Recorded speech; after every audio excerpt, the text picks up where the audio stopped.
Taking a look at our coverage of the 2009 SAR show. That's the Small Arms Review show that's held each December in conjunction with the Crossroads of the West gun show at the Arizona State Fairgrounds in Phoenix, Arizona. This year it was held on December 4th, 5th, and 6th. That's Friday through Sunday. The SAR building is the part of the show that's run by the publishers of Small Arms Review magazine. It's a magazine that's devoted to the NFA or the Class 3 or machine gun firearms enthusiasts. Typically there's no photography allowed at a gun show, but we had reviewed the gun show in the past, and so we had an arrangement with the publishers, with the promoters of the show, and then in addition, each booth that we took photographs of, we got the permission of the owners of the booth as well. So typically there's no photography allowed, but what we wanted to do this year was bring in video and try to help illustrate just how large and what kind of variety of items are available at the show, and hopefully encourage lots of people to attend. It's a really interesting show. It's open to the public. It's held in conjunction with the big gun show next door, so that Crossroads of the West gun show we did a review of is a large 5-building gun show, largest one in Arizona. They claim the largest one in the West. So for $20, that gets you in all 3 days, which is a pretty decent deal, especially considering the kind of stuff you get to see over here in the SAR show. So you just walk over to the SAR building, which is just at the west end of the fairgrounds. And there's some, we didn't do a good job of covering it this year, but there's usually, and there were this year, some military vehicles set up on display between the gun show and the SAR building. Once you get inside the SAR building, as you've seen as we've walked around here and shown some of the tables, there's lots of NFA firearms, lots of big tripod-mounted, wheel-mounted Gatling guns, cannons, and that kind of thing. As I mentioned, Gatling guns and cannons. Lots of smaller stuff, lots of parts, lots of ammunition for the collector, for the shooter. A lot of the NFA firearms are older, so finding the surplus parts is a real perk. The SAR show happens basically twice a year. There's an East show and a West show. The East show is held in Pennsylvania in May, and the West show is held here in Phoenix in December. Again, there's some really large stuff, and there's some really smaller stuff. You can talk to the people that are offering the items for sale, and you get a lot of information about the items. You can collect some of the other parts that aren't necessarily the firearm. So if you're interested in a particular weapons platform, you can still find lots of collectibles. Of course, there are lots of real firearms available, doing all the paperwork and whatnot. Of course, all rules apply, but it's just some extra paperwork to take on an NFA firearm, and you can get the process started at a show like this. The Small Arms Review magazine has quite a few advertisers, national size advertisers like POF here. So another perk of going to the show is that these national manufacturers are there with their products, so you get to put your hands on the products before you actually make a purchase, and you're not just relying on ads in magazines or pictures on the internet. On the other end of the spectrum, you've got the authentic surplus, uniforms, canvas gear, accessories, insignia, rank, patches, the things that you might need to set up a display with a firearm, or just for reenactments, or just for the collector or the history buff. Again, this is the kind of show that's going to attract the support equipment for the NFA items as well. Now, you don't see too many swords and things. I'm not sure. Again, this is really the only thing I've seen that I can recall at the show that was in this building, at least, not NFA related or closely related.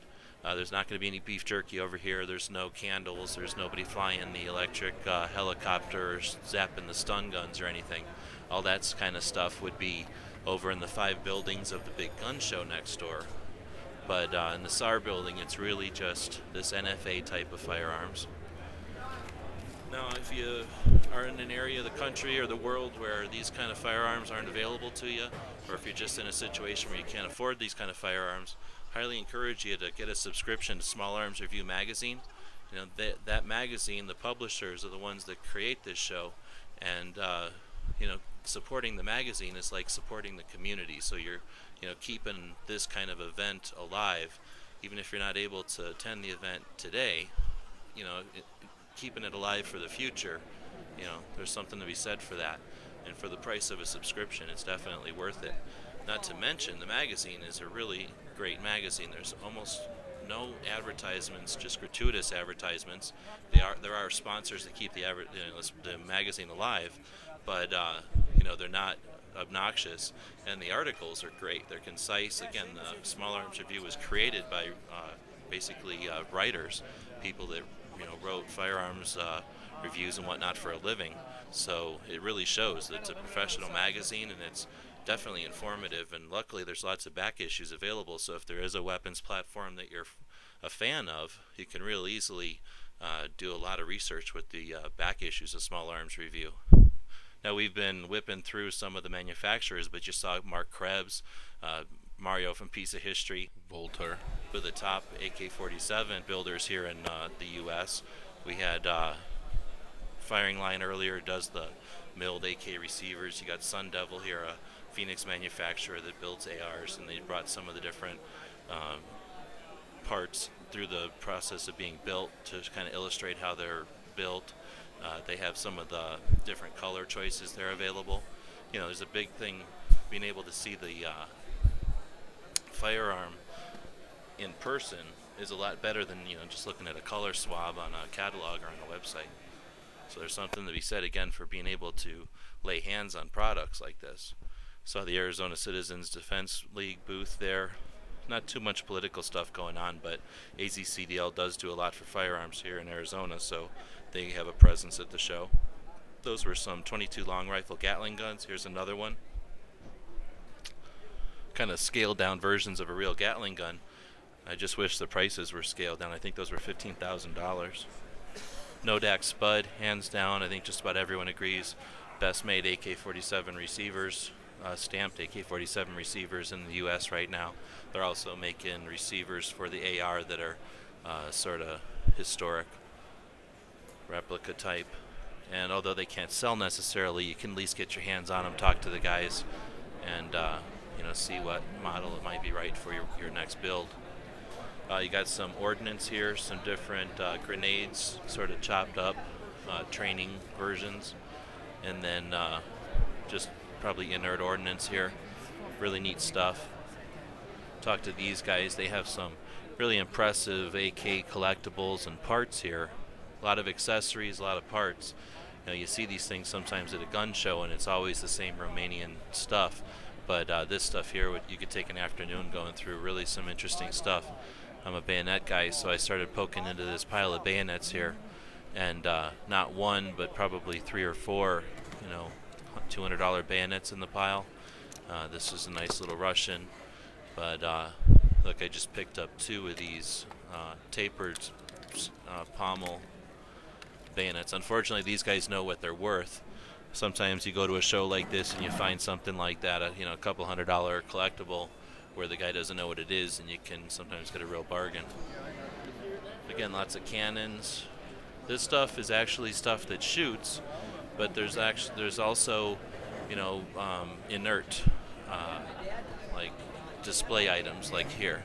So items that you wouldn't necessarily be able to have, but you can get a demilled version with some holes strategically drilled in it so it won't work, but still leaves it looking nice as a you know, scale model or an actual replica of, in that case, the RPG.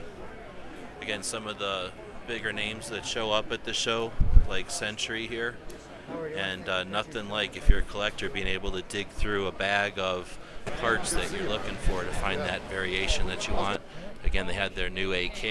They've got lots of parts kits available. Here's another diorama set up of World War II, I guess, anti-aircraft gun. And then quite a bit of Thompson stuff here. we'll end up with this whole wall with Thompson firearms, accessories, and then parts and reference and research materials. You know, a big part of having an NFA item, especially an original one, is researching it and knowing where it came from, who used it, where it was used, and that kind of thing. So getting the lineage on these can be just as exciting as doing your own family tree. So if you haven't been to a SAR show and you're able to get here, I know probably half a dozen guys that travel across the country to show up at the SAR show each year. Sort of a gathering point for some of us. But I know a lot of the manufacturers travel quite a ways to get here too. But if you're not able to make that journey, again, hopefully this video gave you a little look into what the show is like. And again, I can't encourage you enough to get a subscription to Small Arms Review magazine and make sure that these shows are coming every year.